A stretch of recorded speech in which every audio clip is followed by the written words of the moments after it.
Welcome to our channel. Today we how to enable Bitbucket pipelines with AI code review checks, detailed guide step by step clearly. To enable Bitbucket pipelines with AI code review checks, start by logging into your Bitbucket account. Navigate to the repository where you want to enable the pipelines. Click on the Pipelines option in the left-hand menu. If you haven't already, click on the Enable Pipelines button. Next, you will need to create a Bitbucket pipelines.yml file in the root of your repository. Open your code editor and create a new file named bitbucketpipelines.yml. Define your pipeline configuration in this file using YAML syntax.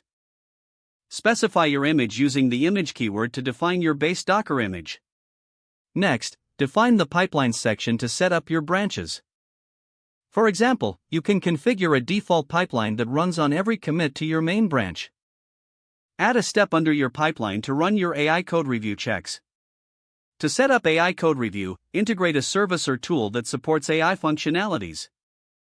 You might need to install the necessary dependencies by adding a script command in your step. Ensure to include the command that triggers the AI analysis process. You can use an automated tool or a custom script, depending on your preferences.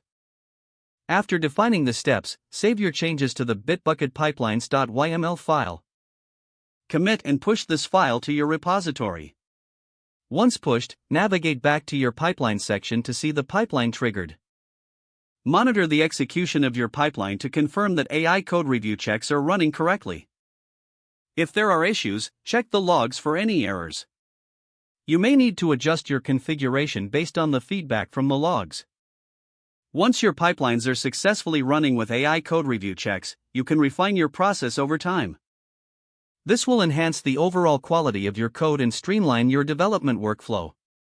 If the page does not load, refresh the browser or try again in a private or incognito window.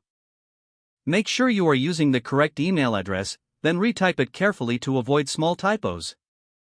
If your password is not accepted, use the reset option and create a new strong password you can remember. Check your spam folder for verification or security emails, then complete any requested confirmation steps. Enable two-factor authentication if available to improve account security and reduce unauthorized access risk. Don't forget to like this video and subscribe to our channel for more step-by-step tech guides.